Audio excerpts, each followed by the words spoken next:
야구사에서 두고두고 회자되는 아주 유명한 명승부의 그 경기가 있었는데요. 1972년 7월 19일에 부산고등학교하고 군산상고의 고교야구 전국 황금사자기 결승기전이었습니다.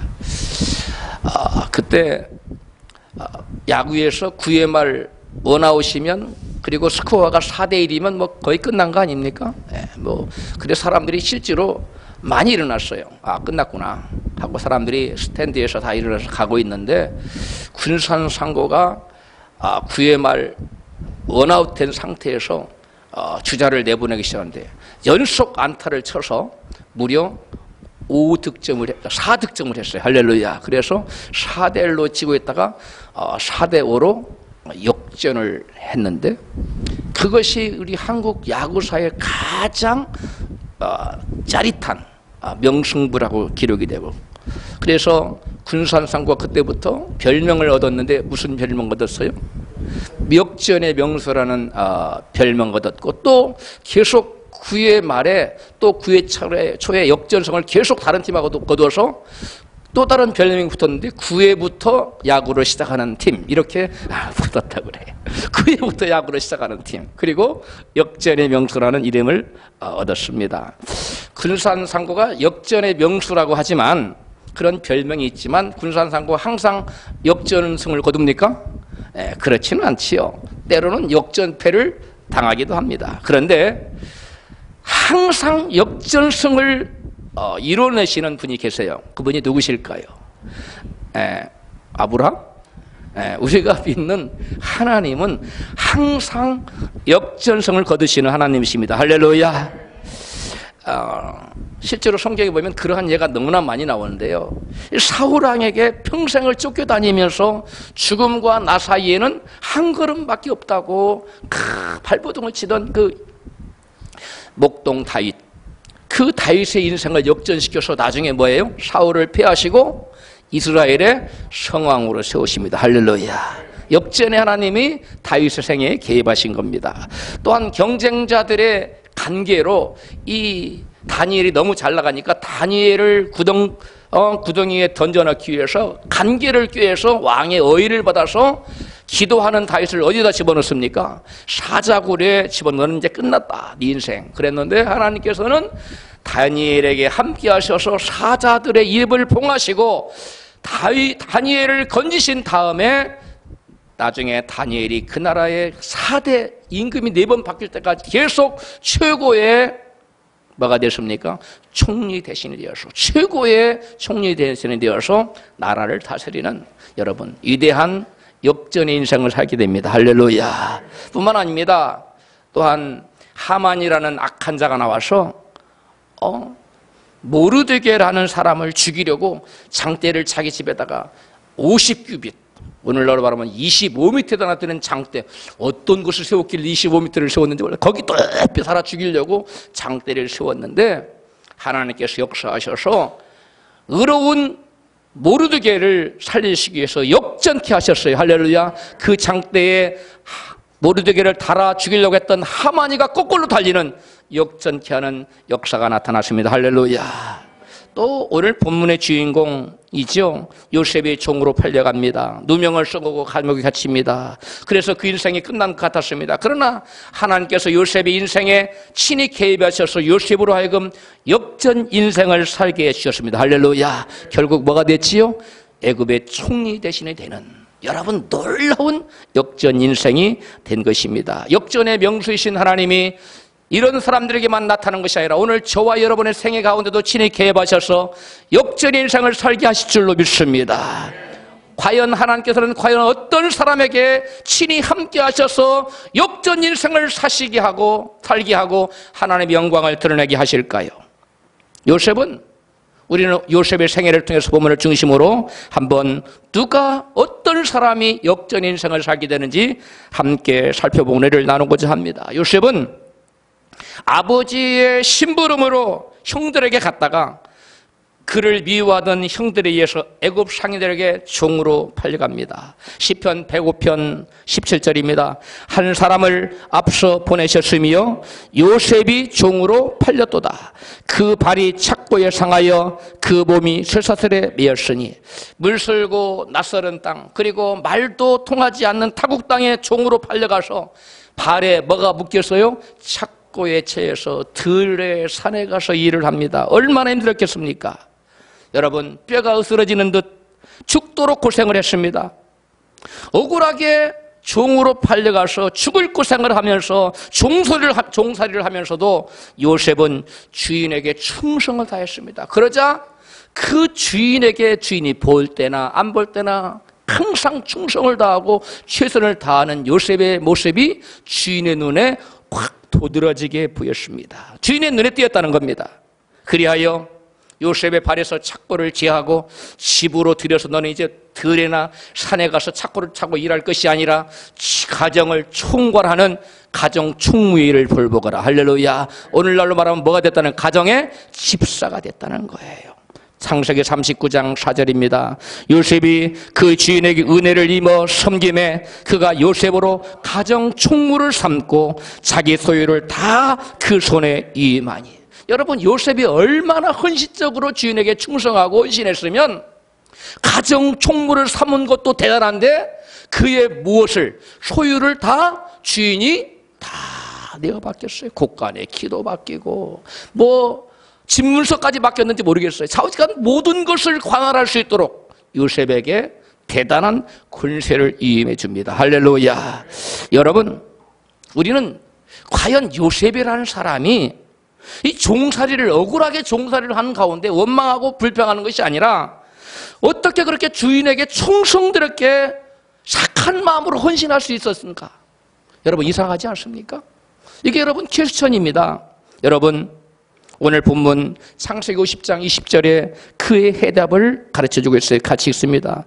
당신들은 나를 헤아려 하였으나 하나님은 그것을 선으로 바꾸사 오늘과 같이 만민의 생명을 구원하게 하시려 하셨나니. 아멘. 오늘 본문의 요셉의 고백을 통해서 요셉의 믿은 하나님은 어떤 하나님이었습니까? 악을 선으로 바꾸시는 하나님. 할렐루야. 그렇습니다. 요셉 믿고 의지하던 하나님은 어떠한 악한 상황도 결국은 선으로 바꿔놓고 마는 하나님이라는 겁니다. 할렐루야. 로마서 8장 28절입니다. 하나님을 사랑하는 자 곧 그때로 부르심을 입은 자들에게는 모든 것이 합력하여 선을 이루느니라. 여러분, 하나님을 내가 사랑하기만 하면, 요셉의 마음에 내가 하나님을 사랑하기만 하면, 내가 주님 뜻 가운데 거하기만 하면, 내가 하나님 말씀 가운데 거하기만 하면 하나님은 이 악한 상황을 변하여 뭐가 되게 하시리라? 선으로 바꿔놓고 말리라. 할렐루야. 선하신 하나님을 굳게 믿는 믿음이 요셉으로 하여금 절망할 수밖에 없고 좌절할 수밖에 없고 탄식할 수밖에 없는 그 자리에서 오히려 하나님께 감사하며 자기에게 주인에게 충성을 다하는, 자기의 최선을 다하는 그러한 여러분 의미 있는 인생을 살았다는 겁니다. 할렐루야. 어떤 상황, 악한 상황 가운데서도 악을 바꾸어 선으로 바꾸시는 선하신 하나님 믿는 사람에게는 하나님께서 그 인생에게 인생 역전을 허락하신다 사실을 여러분 믿으시기를 주님 축복합니다. 선하신 하나님을 믿지 못하는 우리의 모습을 한 어린아이의 상황을 비춰서 예를 들어 말씀드리도록 하겠습니다. 한 어린아이가 놀다가 그만 아빠가 야 거 가서 놀지 말아라 그랬는데 그 위험한 곳에 가서 놀다가 그만 넘어져가지고 눈탱이 위가 다 찢어졌어. 급하게 피가 철철 흐르는 아이를 아빠가 붙들고 병원에 갔습니다. 그러니까 간호사가 손발을 묶고 그냥 의사가 와서 칼을 대고 수술을. 그러니까 그 아이가 그가 옆에 서 있는 아빠한테 아빠 이 아저씨가 아들을 아프게 하려고 그래. 하지 못하도록 해. 막 절규합니다. 이 아들은 아버지를 뭘로 생각합니까? 자기를 고통에서 구해줄 뭘로? 보호자로, 구원자로 생각을 한 겁니다. 내가 더워서 틀어놨는 걸 없애버렸어요.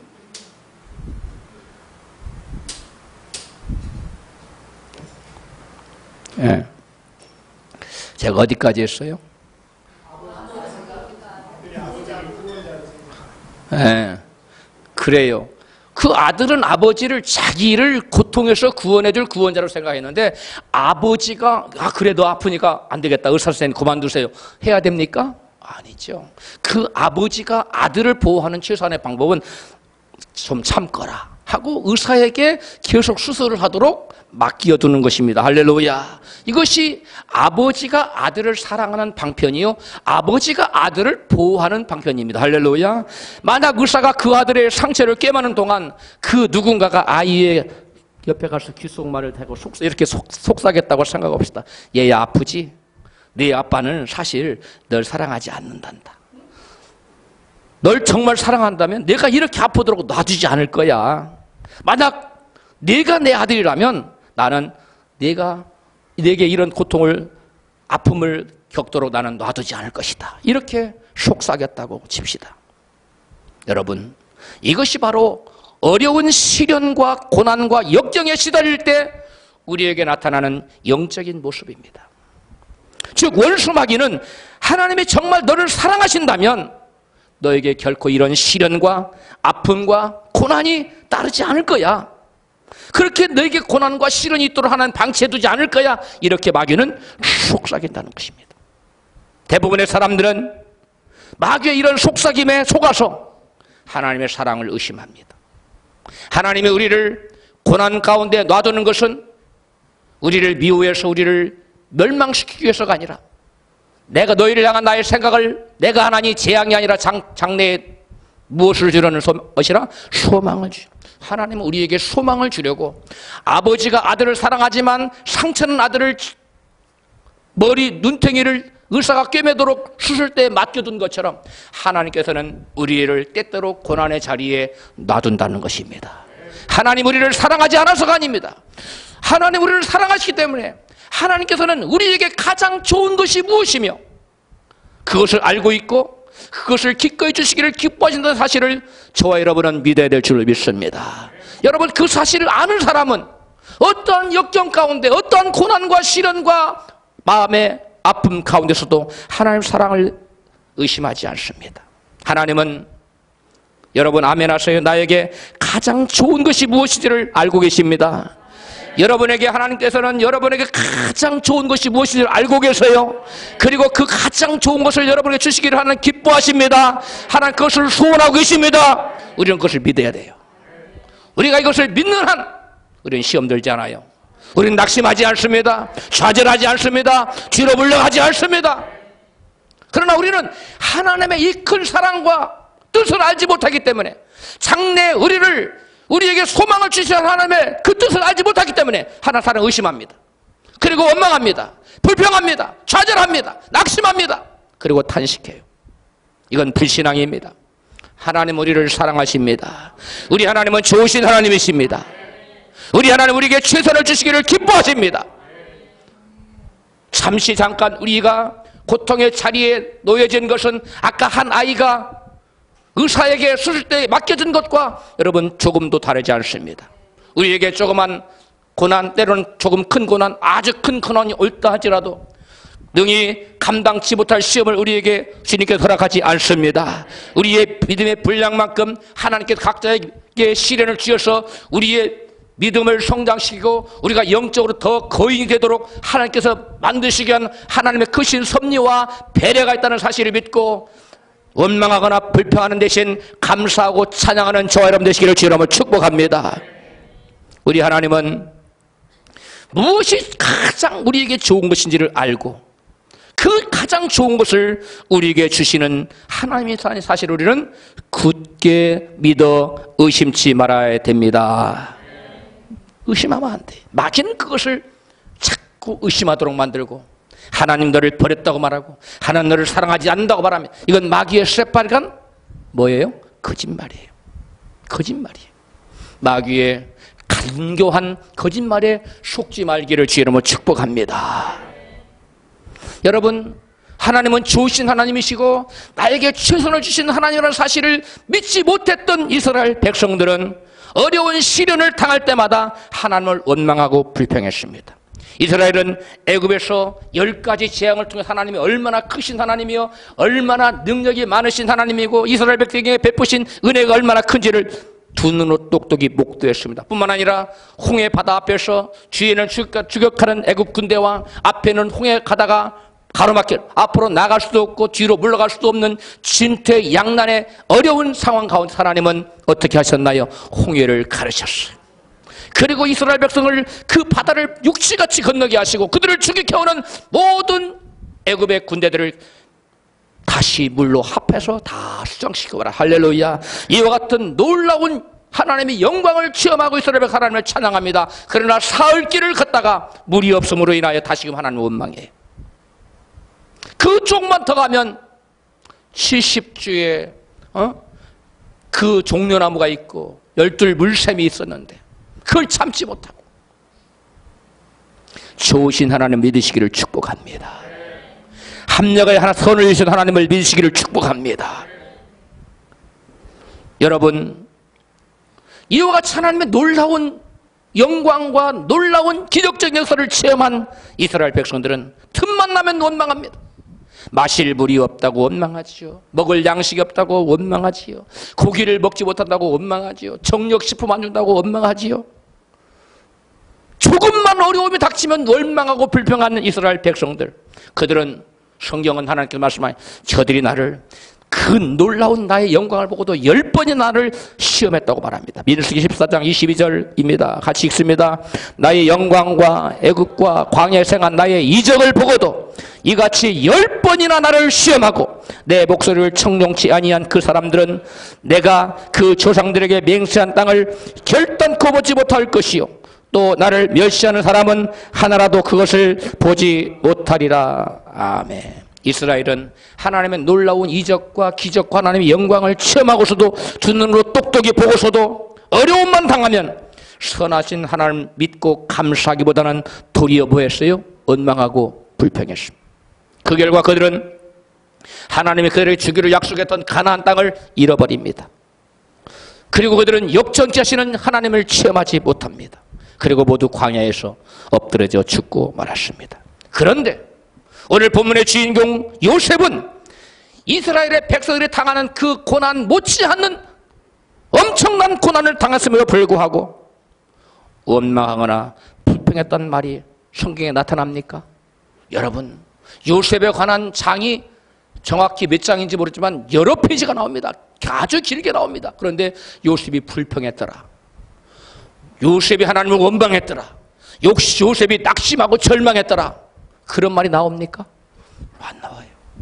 이게 놀랍습니다. 요셉이 이스라엘 백성들과 달랐던 점이 바로 이겁니다. 이스라엘 백성들은 선하신 하나님, 악을 바꾸어 선으로 바꾸시는 합력하여 서로 이루신 하나님을 이스라엘 백성들은 믿지 못한 데 반하여 요셉은 악을 바꾸어 뭘로 바꾸신 하나님? 선으로 바꾸신 하나님.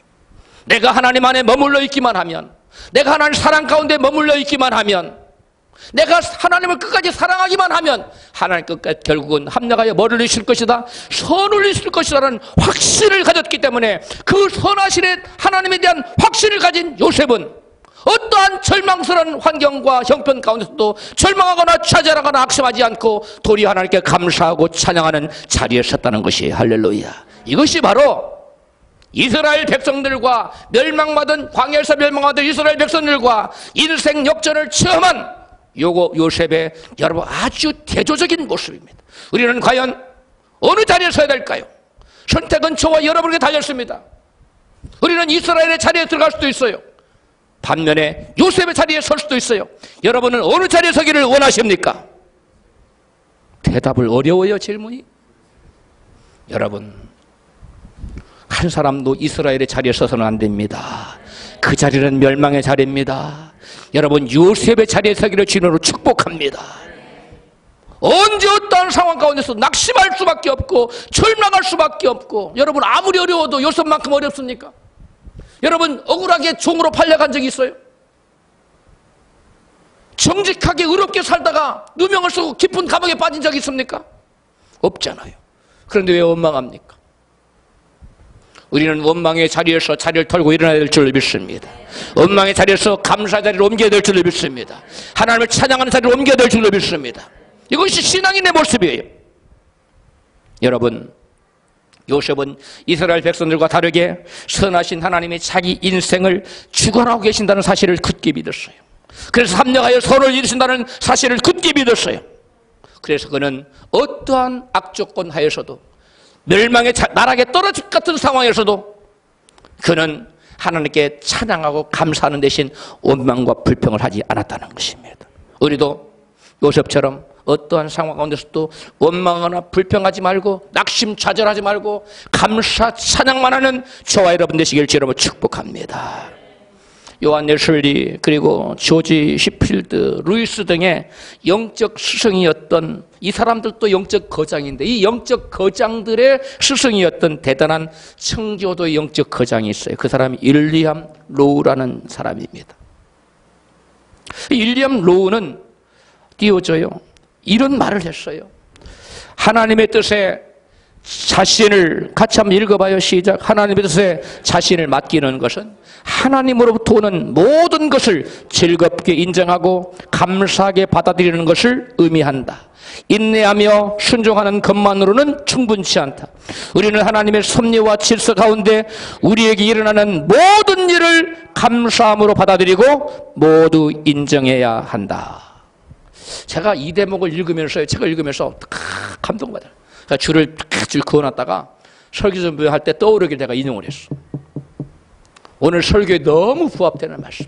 이게 바로 여러분 요셉의 마음 자세입니다. 이게 누구의 마음 자세라고요? 이게 지금 윌리엄 로우가 말하는 윌리엄 로우가 우리가 지향해야 된다고 하는 그러한 신앙 자세, 마음 자세가 누가 이미 갖고 있었다고요? 요셉. 제가 설교 준비를 하면 이것이 번쩍 떠오르는, 야, 그렇다.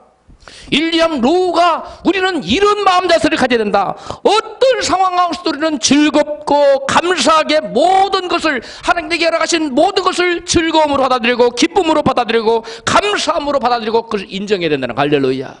그러면 마귀가 틈탈 수 있습니까? 결단코 틈타지 못합니다. 우리가 마귀의 조롱거리가 되고 마귀의 밥이 되고 마귀에게 여러분 이리저리 끌려다니는 이유는 선하신 하나님을 인정하지 못하기 때문에 그래요. 내게 나쁜 일이 당하면 하나님을 미워하신다고 생각하는 거예요. 하나님 나를 버렸다고 생각하기 때문에 그래요. 우리는 요셉처럼 윌리엄 로우의 말처럼 어떠한 일도 하나님의 선하신 섭리 가운데 있다는 걸 믿고 그것을 기쁨으로 받아들이고 인정하고 감사하고 찬양하는 저와 여러분 되십시다. 그럴 때 우리는 요셉처럼 하나님께서 우리 인생에 개입하셔서 역전 인생을 살게 해줄 줄로 믿습니다. 여러분 요셉 보세요. 선하신 하나님을 믿었어요. 그 선하신 하나님 믿는 그 믿음이 그 자기의 생애를 전적으로 하나님께 뭐 해버려요? 맡겨버리잖아요. 선하신 하나님을 믿는 사람은 어떤 상황과 자기 인생을 누구에게 맡겨요? 하나님께 맡겨요. 자기가 뭘 하려고 자기가 구렁텅이 벗어나려고 발버둥치지 않아요. 하나님을 믿고 오지 않아요. 내가 지금 이 구렁텅이에 있고 내가 지금 이 감옥에 있는 것은 하나님의 선하신 뜻이 있다. 그래서 하나님께서 합력하여 뭘 이루실 것이다. 선을 이루실 것이다. 내 믿음대로 될지어다. 주님 말씀처럼 요셉이 그렇게 믿었기 때문에 결국 요셉의 인생을 합력하여 선을 이루어서 여러분 그 깊은 감옥에서 하나를 끌어내서 애굽의 총리 대신으로 삼지 않았습니까? 요셉의 믿음이 그를 그렇게 만든 거예요. 우리는 어떠한 상황 가운데서도 원망하거나 불평할 거리가 우리 앞에 질비하게 늘어져 있을지라도 그것 보지 말고 그 배후의 역사하시는 선하신 하나님 바라보고 감사하고 찬양하는 저와 여러분 되기를 축복합니다. 또 다른 요셉의 인생 역전을 살 수 있었던, 체험할 수 있었던 두 번째 이유는, 또 다른 이유는 요셉은 꿈을 안고 살았다는 점입니다. 요셉이 뭘 가지고 살았다고요? 꿈을 가지고 살았다. 창세기 37장 7절 시작. 우리가 밭에서 곡식을 묵더니 내 단을 일어서고 당신들의 단은 내 단을 불러서서 절하더이다. 그 형들이 그에게 이르되 참으로 내가 우리의 왕이 되겠느냐? 참으로 우리를 다스리겠느냐? 이게 되겠느냐 하고 요셉이 다시 꿈을 꾸고 그 형들에 구하여 가로되 내가 또 꿈을 꾼즉 해와 달과 11별이 내게 절하더이다 하니라. 이게 지금 뭐한 장면이에요? 요셉이 꿈꾸고 몇 번 꿨어요? 2번 꿈꾸고 누구에게 얘기한 겁니까? 형들에게 얘기하는. 꿈 자랑을 하는 겁니다. 응? 요셉의 형들의 곡식단들이 내 단을 향하여 엎드려 절을 합디다. 그러니까 형들이 그 말을 듣더니 꿈을 해석을 해줘요. 뭐라고 해줍니까? 네가 지금 우리의 뭐가 되겠느냐? 왕이 된다는 말이냐? 이게 지금 왕 될 꿈인데 네가 우리의 왕이 된다는 말이냐? 그러면서 형들이 더욱 그를 미워했다고 그랬어요. 그리고 두 번째 꿈을 꿉니다. 이제는 볕단이 아니라 해와 달과 그 다음에 11별이 자기 별을 향해서 절을 하는 겁니다. 자기를 향해서 절을 하는 겁니다. 해와 달은 누굽니까? 요셉의 부모님을 얘기해요. 11별은 뭡니까? 요셉의 형제들을 얘기하죠. 근데 그 자기를 향하여 11별과 해와 달이 절한 것은 무엇을 의미한 거예요? 요셉이 장차 절을 받는 통치자의, 지도자의 자리, 왕의 자리에 설 것을 하나님이 다시 한번 꿈을 꾸게 해서 컨펌시켜준 거예요. 재차 확인시켜준 거예요. 이건 하나님께서 꿈을 꾸게 두 번 하신다는 것 확실히 이루어진다는 겁니다. 할렐루야. 여러분, 하나님이 여러분 말씀을 들려줄 때 두 번 겹쳐서 들려주면 아하, 하나님 이것을 내게 분명히 이루어주시겠다, 이렇게 여러분 믿음으로 받아들이면 됩니다. 우리 하나님께서는 하나님의 자녀에게 꿈과 비전을 품고 살아가도록 하십니다. 사도행전 2장 17절입니다. 시작. 하나님이 가라사대 말세에 내가 내 영으로 모든 육체에게 부어주리니 너희의 자녀들은 예언할 것이요 너희의 젊은이들은 환상을 보고 너희의 늙은이들은 꿈을 꾸리라. 할렐루야. 이 요엘서의 말씀을 베드로가 사도행전에서 인용한 건데요. 하나님의 성령을 받은 청년들은 뭘 보게 된다고요? 환상. 환상이 뭐예요? 비전들을 본다는 거. 그 다음에 성령을 받은 어른들은 뭐 하게 된다는 거예요? 꿈을 꾼다는 거예요. 드림스. 꿈을 꾼다는 거예요. 여러분, 성령께서 하시는 사역이 아주 많습니다. 우리가 하나님을 알게 되는 모든 일을 성령님을 통해서예요. 성령님을 통하지 않고는 하나님의 결코 우리가 알 수 없어요. 모든 역사, 하나님 역사는 성령님의 역사인데요. 그 성령님이 그 하시는 중요한 일 중에 아주 중요한 일 중에 하나가 뭐냐면 당신의 자녀들에게 뭘 갖게 하신다고요? 꿈을 꾸게 한다는 거예요. 이게 성령님 하시는 거예요. 그래서 성령 받은 사람은 꿈이 생기게 돼 있어요. 할렐루야. 크고 작은 꿈이 생기게 돼 있어요. 내가 주의 일을 위해서, 주님의 나라를 위해서, 주의 영광 이런 일을 하리라. 그런 마음의 소원이 불타듯 일어나기. 이게 누구 역사냐면 성령님이 하시는 역사입니다. 할렐루야. 그런 마음의 소원이 불타는 소원이 일어나거든 억누르지 마시고 하나님 내게 이러한 것을 하게 하시려나 보다 하고 그 꿈을 위해서 기도하시기 바랍니다. 구약시대에도 성령을 받은 하나님의 사람들에게 하나님께서는 꿈과 비전을 갖도록 하셨어요. 여러분, 모세를 보세요. 태어나자마자 하수에 던져졌는데 공주가 데려다가 키웠잖아요. 그런데 그 아들을 결국 누가 데려 키워요? 자기 어머니가 다시 유모로서 키우잖아요. 어려서부터 네가 죽음 가운데 건진받은 것은 그냥 건진받은 것이 아니고, 그리고 네가 지금 왕궁의 왕자가 된 것은 그냥 된 것이 아니라 고통받는 이 민족을 뭐하게 하려는, 구원케 하시는 하나님의 뜻이 있다고 어려서부터 귀에 못이 뭐라 그러죠? 박히도록 어렸을 때 어머니로부터 사명을 받은 꿈과 비전을 받은 겁니다. 할렐루야. 나이 40이 되어서 그 민족을 구원할 마음이 생겼어요. 그래서 자기 동족과 다투는 애굽 사람을 쳐서 모래 땅에다 그 탈놓고 나서 도망치지 않습니까? 그래서 광야 40년 동안 연단 받은 다음에 하나님이 호렙산에서 그를 가시떨기나면서 부르셔서 내 민족을 구원하러 가라. 할렐루야. 수임 말씀. 먼저 하나님께서 모세를 쓰시기 전에 모세에게 먼저 주신 것이 뭐라고요? 꿈과 비전이에요. 여러분, 다윗도 마찬가지입니다. 다윗을 하나님께서 왕 삼기 전에 왕의 기름 부음을 언제 합니까? 대관식 할 때, 왕의 만세를 부를 때, 왕을 삼을 때, 왕으로 위임할 때, 그때 왕의 기름을 선지자가 와서 붓는 거예요. 그런데 하나님께서는 어린 13세 소년 다윗에게 선지자 사무엘을 보내서 뭘 붓게 하셨어요? 왕의 기름을 붓게 합니다. 그 기름 부음 받은 왕은 당장 왕이 됐습니까? 되지 않았습니다. 그러나 그 마음속에 뭐가 활활 타오릅니까? 나는 장차 뭐가 되리라? 이 나라의 왕이 되리라. 이 나라의 민족의 지도자가 되리라. 하나님께서 뭐가 그렇게 급하셔서 나중에 다윗이 30세의 왕이 되는 그때 기름 붓지. 왜 13살밖에 안 되는 어린 소년을 다 데려다가 손자를 보내서 기름을 붓게 하셨을까요? 그 어린 다윗 마음속에 무엇을 심어주기 위해서? 꿈을 심어. 여러분, 꿈 심어주지 않으면 어떻길래? 그때 가서 그냥 꿈 없어도 그냥 왕 만들어주면 되지 뭘 꿈을 갖게 하세요 하나님? 이렇게 질문할 분이 있을지도 몰라요. 그러나 여러분, 그 꿈은 너무나 중요한 겁니다. 잠언서 29장 18절이에요. 시작. 묵시가 없으면 백성이 방자에 행하거니와. 묵시가 없으면 뭐 한다고요? 백성이 방자. 묵시가 뭐냐면 하존이라는 말이에요. 하존. 히브리어 원어로. 이 하존이라는 말은 환상, 비전, 이상, 그런 단어. 하나님께서 뭔가를 보여주신 것을 말하는 거예요. 하나님께로부터 뭔가 받지 않은 사람, 어떤 비전과 꿈, 인생의 목표를 받지 않은 사람은 어떻게 행한다고요? 방자 행한다는 거예요.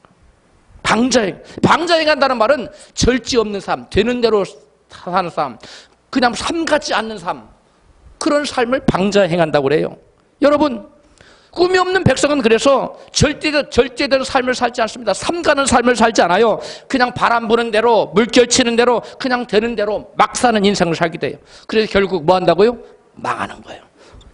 여러분, 이 잠언 29장 18절 말씀을 영어 성경은 아주 원어에 가깝게 번역해 놓고 있어요. Where there is no vision, the people perish. 비전이 없는 사람은 망한다는 거예요. 왜? 막 살기 때문에. 그러나 꿈이 있는 사람 막 삽니까? 막 살지 않아요. 그 꿈을 이루기 위해서 최선을 다합니다. 그래서 하나님께서 다윗에게 기름불을 쥐어서 여러분 기름을 붓도록 하셨어요. 분명한 인생의 목표를 가지고 살아야만 이 다윗이 왕으로서 마음가짐을 갖추고 행동거지를 바로 하고 훌륭한 왕으로 그 마음가짐과 행동과 모든 것을 갖출 수 있기에 하나님은 미리 다윗에게 천자를 보내서 기름을 붓게 하셨어요. 그래서 다윗이 모진 공안 가운데서도 자살함으로 인생을 사표내지 않고 끝까지 견딜 수 있었던 것은 여러분 무엇이 그를 지켜줬기 때문에 그래요. 무엇이 그를 지켜줬습니까? 그의 꿈이 그를 지켜준 거예요. 꿈을 갖기를 소원하십시오. 아직 하나님으로부터 분명한 비전과 여러분 인생의 꿈을 받지 못한 사람은 하나님께 갈망하세요. 하나님, 제게도 꿈을 주시옵소서. 여러분, 목표는 사람으로 하여금 그 목표를 향해 전력 질주하도록 만듭니다. 그러나 목표가 없는 사람은 힘써 노력할 이유가 없는 것입니다. 분명한 목적지가 없는 배는 그 망망대해에서 이리저리 가다가 목적지로 다다르지 못합니다. 그러나 분명한 목표가 있는 어느 항구로 가겠다는 분명한 목표가 있는 배는 곧장 바람이 불어도 폭풍과 거세게 방해를 해도 곧장 조금 돌 수는 있어도 결국 그곳으로 갑니다. 그러므로 하나님께서는 모세 같은 인물, 다윗 같은 인물, 요셉 같은 인물에게 어려서부터 무엇을 심어줬다고요? 꿈을 심어준 겁니다. 저에게는 제 마음속에 심겨진 오래전부터 꿈꾸어오던 분명한 비전과 목표가 있습니다. 그래서 저는 하나님의 꿈을 이루려고 남들 잘 때 잠을 설치고 기도하고 남들 놀 때도 장시간 부르짖어 기도합니다. 남들 열심히 먹을 때 금식하고 하나님께 매달립니다. 왜냐? 내 힘만으로는 그 꿈을 도저히 이룰 수가 없기 때문입니다. 주변의 목사님들이 저를 보고 그럽니다. 목사님, 왜 그렇게 금식을 자주 해대세요? 이제 좀 몸 좀 돌보시고 금식 좀 자제하세요. 웬 금식을 그렇게 해답니까? 그렇게 말합니다. 저에게 꿈이 없다면 저도 금식도 기도도 적당히 하고 말았을 거예요. 목표도 적당하게 했을 거예요. 그러나 저는 꿈이 있었기 때문에 죽기를 각오하고 금식하고 밤잠 안 자고 기도하고 하나님을 향해 부르짖고 있는 것입니다. 할렐루야. 사람들은 제게 물을 겁니다. 목사님, 그렇게 목사님 발버둥을 쳐서 지금 뭐 같은 게 있습니까? 이렇게 제게 대놓고는 말하지 않지만 많은 사람들이 제게 그렇게 묻고 싶을 것입니다. 저는 이렇게 대답할 수, 그래요. 그렇다면 제가 묻겠습니다. 요셉이 총리 대신이 되는 그날까지 뭔가 이렇다 할 뭔가가 조금이라도 이루어진 것이 있었습니까? 있었습니까? 없었습니까? 감옥 밑창에 있었어요. 그것도 뭔가 좀 기대를 걸고 꿈을 풀어줬는데, 떡장군과 술장군 꿈을 풀어줬는데, 나가서 나 좀 억울하니까 좀 풀어달라 임금하게 얘기하는, 기대를 했지만 나띵 2년이나 지나 아무것도 변한 게 없었어. 오히려 그 가슴에 품은 꿈과 정반대로 현실은 그의 인생이 내리막길로 계속 치닫고 있었습니다. 할렐루야. 여러분, 그러나 그 모진 시련과 역경 가운데서도 그 모진 시련과 역경을 이겨내고 견뎌내고 결국 총리 대신이 될 때까지 하나님 앞에 온전히 설 수 있었던 그 힘은 어디서 왔느냐? 요셉의 마음에 깊이 심겨진 두 번의 꿈 때문에 그랬어요. 할렐루야. 여러분, 꿈을 가지시기 바랍니다. 꿈은 동남풍이 불건 서북풍이 불건 상관하지 않습니다. 목표를 분명히 한 배는 그 목적지 항구까지 여러분 바람을 거슬려 결국은 다다르게 되어 있습니다. 할렐루야. 그러나 분명한 목적을 정하지 않는 배는 이리 갔다 저리 갔다 바람에 휩쓸려서 편한 길로 바람 부는 대로 물결 치는 대로 가다가 그냥 인생 끝나는 것입니다. 여러분, 요셉이 이제 가정 총무가 되어서 숨 좀 돌릴만 하니까 유혹을 뿌리치다가 누명을 쓰고 깊은 감옥에 갇히고 상황은 날마다 더 어려워지지 않았습니까? 그 어려운 상황에서도 요셉이 낙심하지 않고 절망하지 않고 끝까지 버틸 수 있었던 것은 바로 그의 무엇 때문이었어요? 꿈 때문에 그랬습니다. 요셉은 여러분 그러한 절박한 상황 가운데서도 꿈 때문에 절망하지 않고 기도하다 보니까 무엇으로 충만한 사람이 됐어요? 성령으로 충만한 사람. 이 지구상에서 그 당시 지구상에서 가장 성령 충만한 사람이 됐어요. 가장 하나님과 가까운 사람이 됐어요. 여러분, 여러분에게 닥치는 시련과 환난을 하나님과 가까워지는 기회로 삼으십시오. 여러분에게 당하는 시련과 환난과 역경을 하나님과 더욱더 가까워지고 더욱더 성령 충만함 받는 기회로 삼으시기를 주여 축복합니다. 성경 창세기 4장 38절의 시작. 바로가 그 신하들에게 이르되 이와 같이 하나님의 신이 감동한 사람을 우리가 어찌 얻을 수 있으리요 하고, 신이 감동한 사람이 충만한 사람을 말하는 거예요. 하나님의 하나님 성령으로 충만한 사람을 우리가 어찌 얻을 수 있으리요. 그 당시 요셉이 가장 성령으로 고난은 우리를 멸망시키지 못해요.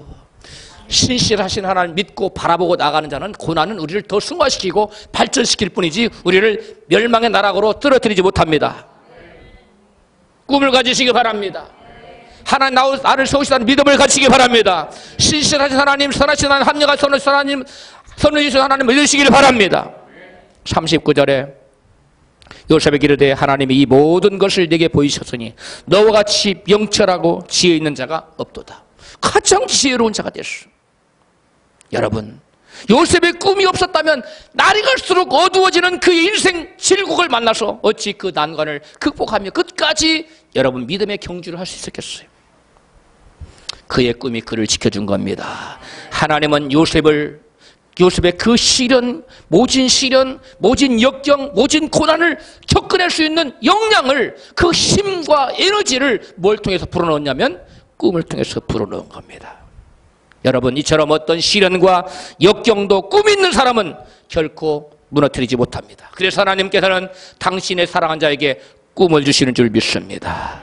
빌립보서 2장 13절에 같이 읽습니다. 시작. 너희 안에 생하시는 이는 하나님이시니 자기의 기쁘신 뜻을 위하여 너희로 소원을 두고 행하게 하시나니. 어디에다가? 마음에 소원을 두고 행하시죠. 할렐루야.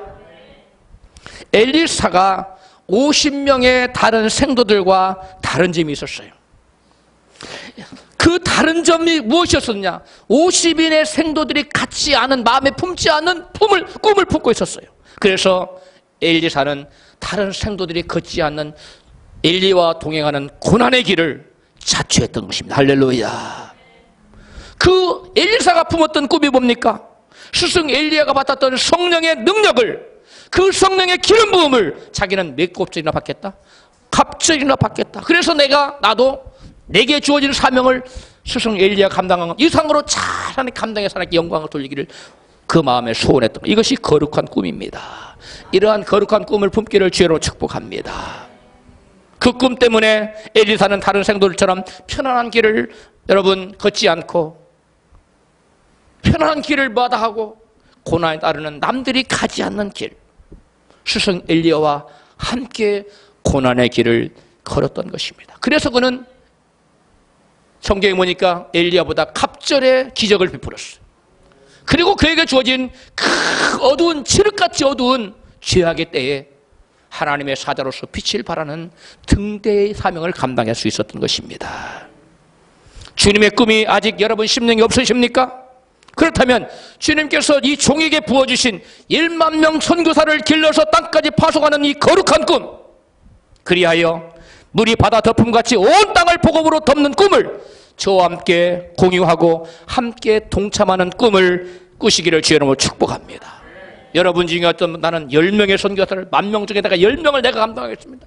나는 50명 감당하겠습니다. 이런 꿈을 여러분 꾼다면 여러분도 하나님의 거룩한 꿈에 동참하는 자가 될 줄로 믿습니다. 세상에 돈 벌어 부자가 되려고 하는 꿈이 아니라 돈 벌어서 목에 힘주고 그런 꿈이 아니라 벤츠를 타고 럭셔스를 타고 폼 잡는 꿈이 아니라 여러분 하나님의 거룩한 꿈에 여러분 동참하시기를 주님으로 축복합니다. 사람으로서는 할 수 없으되 하나님으로서는 다 하실 수 있느니라.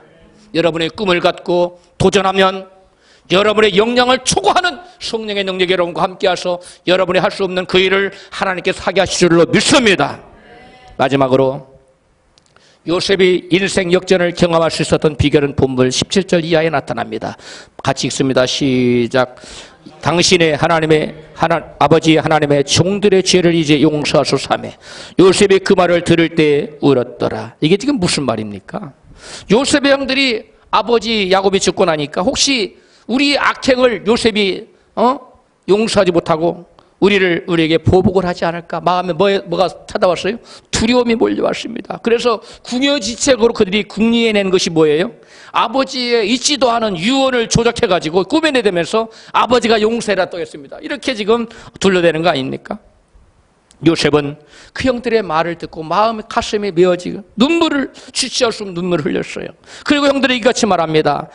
본문 19절입니다. 시작. 요셉이 그들에게 이르되 두려워 마소서 내가 하나님을 대신하리이까. 21절. 당신들은 두려워 마소서 내가 당신들과 당신들의 자녀를 기르리이다 하고 그들을 간곡한 말로 위로하였더라. 아멘.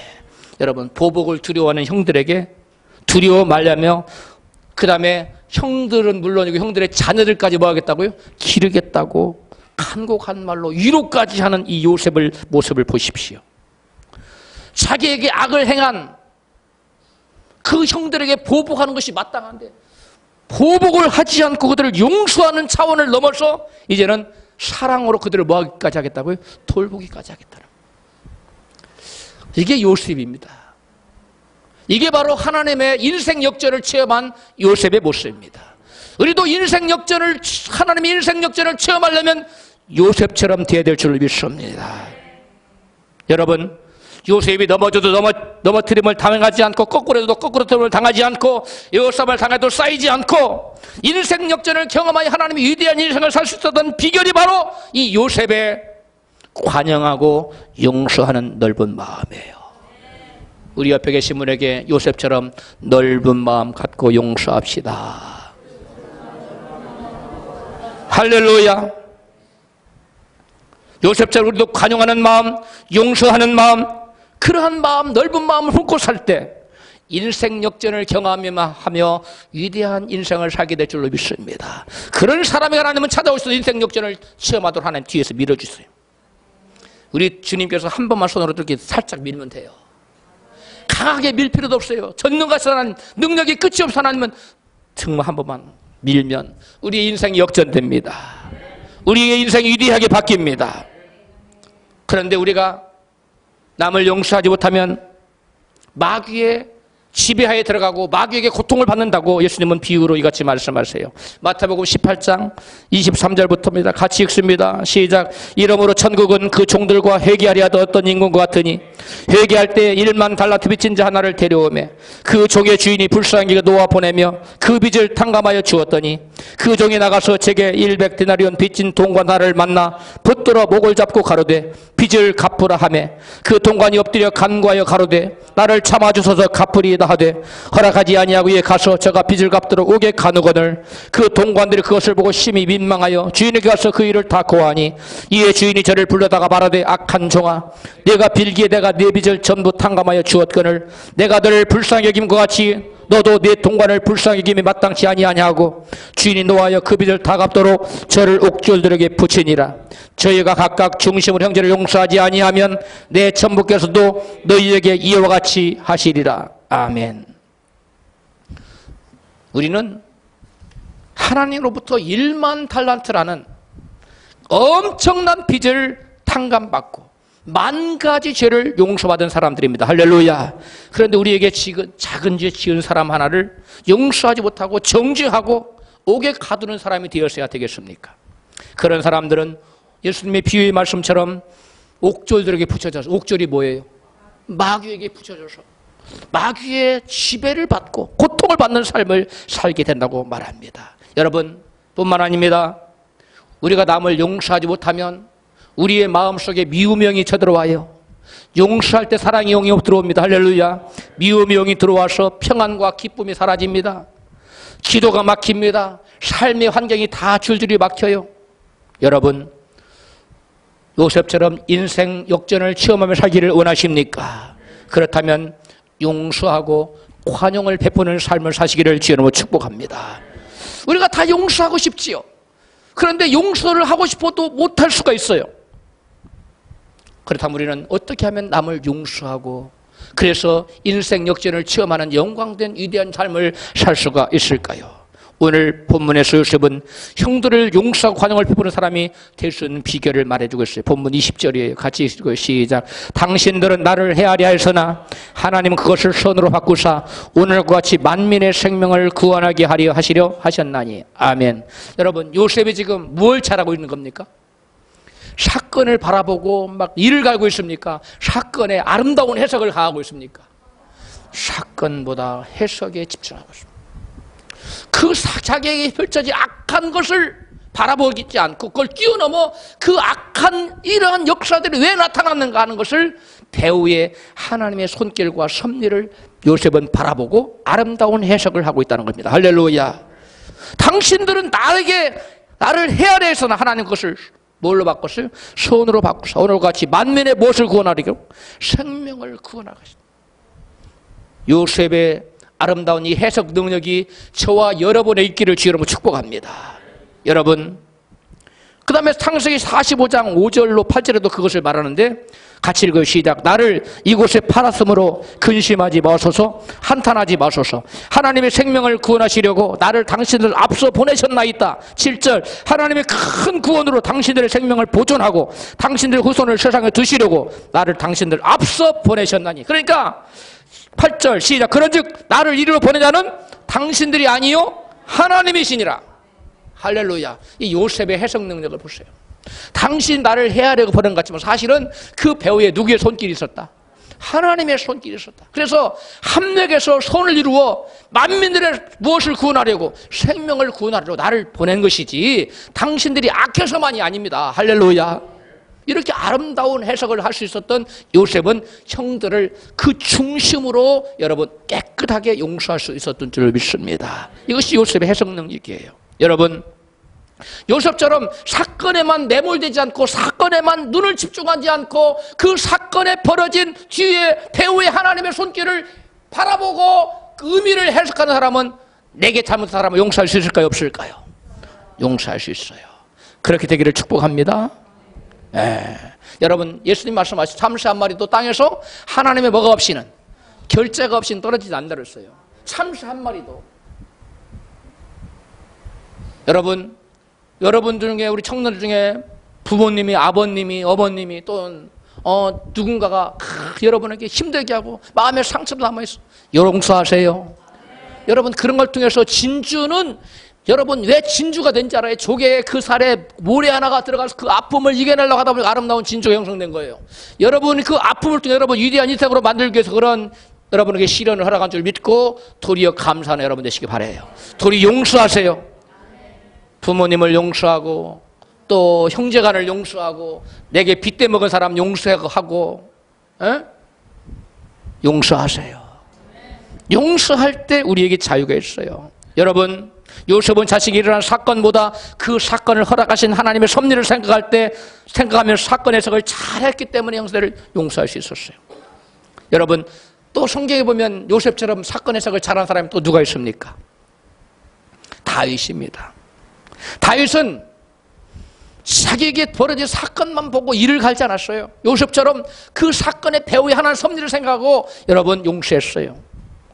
다윗이 그 아들 압살롬의 반역 사건으로 피신을 갈 때 유다 족속 유대 지파 시므이라는 자가 나와서 다윗에게 막 먼지를 날리면서 비루한 자여 피 흘린 자여 저주를 받을지어다 막 저주를 퍼부었습니다. 그러자 다윗의 호위병이 화가 나서 주군이시여 임금님 제가 가서 단칼로 저자의 목을 베버리겠습니다. 그러자 다윗이 뭐라고 그랬습니까? 그래 어서 가서 저는 단칼에 목을 베거라 그랬어요? 아닙니다. 사무엘하 16장 10절에 다윗의 반응을 보세요. 시작. 저가 저주하는 것은 여호와께서 저에게 다윗을 저주하라 하심이니 내가 어찌 그리하였느냐 할 자가 누구겠느냐? 여호와께서 저에게 명하신 것이니 저로 저주하게 버려두라. 다윗이 이대합니까? 아니 이대합니까? 다윗이 그릇이 큽니까? 작습니까? 대단하지 않습니까? 하나님의 섭리, 하나님의 손길을 바라보고 용서하라는 겁니다. 다윗이 같은 사건의 사건 훗날 다윗으로 하여금 다윗이 잃어버린 왕위를 다시 되찾게 하는 여러분 그 인생의 전화회복을 체험하게 되는 놀라운 계기가 됩니다. 여러분 우리에게 닥친 모든 사건은 배후에 누가 허락하고 계신다? 하나님이 허락하고 있어서 일어난다는 사실을 다윗처럼 인정할 때 우리도 다윗처럼 남을 용서할 수 있게 되는 줄로 믿습니다. 누군가가 나를 대중 앞에서 모욕하거나 무시했습니까? 그럴 때 어떻게 해석해야 되겠어요? 아, 저놈은 나쁜 놈이네 이렇게 해석해야 돼요? 그게 아니죠. 아, 하나님이 나를 낮추시는구나. 나보고 겸손하라 하시는구나. 아멘. 자기를 돌아보는 기회를 삼으면 됩니다. 그렇게 사건 해석을 하면 남을 미워하지 않고 도리 용서할 수 있는 자가 될 수 있는 것입니다. 할렐루야. 네. 그런 나를 모욕한 사람에게 마음에 비수를 갈고 칼을 싹싹 갈면서 때가 되면 내가 반드시 내가 갚으리라. 그런 사람은 여러분 그것을 허락하신 하나님께 지금 뭐 하겠다는 거예요? 안갚음을 하겠다는 것과 똑같은 거예요. 그런 사람은 하나님과 싸우자고 덤비는 어리석은 사람과 친배가 없어요. 하나님과 싸우려고 들지 마세요. 내게 잘못한 모든 사람 하나님의 뭐가 있었다? 허락이. 다윗의 말에 의하면 하나님이 내게 저렇게 하라고 했다는 거예요. 하나님이 저자로 하여금 나 다윗을 저주하라고 하셔서 내가 뭐라고 하겠느냐? 이런 사건 해석을 하시기 바라요. 그러면 여러분 마음의 평강이 떠나지 않습니다. 여러분 마음의 기쁨이 떠나지 않습니다. 우리는 다윗처럼 해석해야 될 줄로 믿습니다. 또 요셉 못지않는 사건 해석의 명수가 있어요. 바울이에요. 로마서 8장 18절 시작. 현재의 고난은 장차 우리에게 나타날 영광과 좋게 비교할 수 없다. 바울은 현재의 고난의 의미를 미래에 나타날 영광의 무엇으로 봤어요? 전주곡으로. 아, 뭐 있잖아요. 바울이 음악가였던가요? 다윗은 음악가였는데 바울은 음악가라는 소리를 못 들어봤는데 다윗은 현재의 고난은 장차 나타날 영광의 뭐다? 전주곡. 여러분 전주곡 없이 노래가 딱 나올 수 있어요? 없잖아요. 그런 것처럼 고난이 있다는 것은 아하 하나님이 장차 내게 뭘 주시려나 보다. 영광을 주시려나 보다. 큰 축복을 주시려나 보다. 그렇게 받아들이시라는 거예요. 그렇게 사건 해석을 하라는 거예요. 다윗처럼. 할렐루야. 그 다음에 28절 로마서 8장 28 시작. 하나님을 사랑하는 자 곧 그 뜻대로 부르심을 입은 자들에게는 모든 것이 합력하여 선을 이루느시니라. 모든 것을 합력해서 선을 이루려고 하나님이 이렇게 내게 고난도 시련도 역경도 허락하시는 이렇게 해석하라 하는 거예요. 그러므로 고난이 올 때도 도리어 감사할 수 있게 되는 줄로 믿습니다. 말씀을 정리합니다. 요셉이 인생 역전을 체험하며 위대한 인생을 살 수 있던 세 가지 비결이 무엇이었습니까? 첫 번째가 하나는 선하신 하나님 믿고 선하신 하나님께 자신의 생애를 맡기고 감사하면서 선하게 사는 거예요. 할렐루야. 또 하나는 요셉은 하나님이 주신 꿈과 비전을 가지고 살았다는 거예요. 여러분도 꿈과 비전을 가지고 사시기를 축복합니다. 마지막으로 요셉은 사건보다 뭘 잘했어요? 그 사건의 해석을 잘했어요. 그래서 남을 용서하고 관용한 사람이 되어 살았다는 거예요. 우리가 이렇게 살아갈 때 요셉처럼 선하신 하나님 믿고 자신을 내어 맡기며 어떤 상황에서도 꿈과 비전을 버리지 않고 사건 해석을 잘 하시기를 축복합니다. 그래야 요셉처럼 인생 역전을 경험하여 위대한 인생을 살아가시길 주님의 이름으로 축원합니다.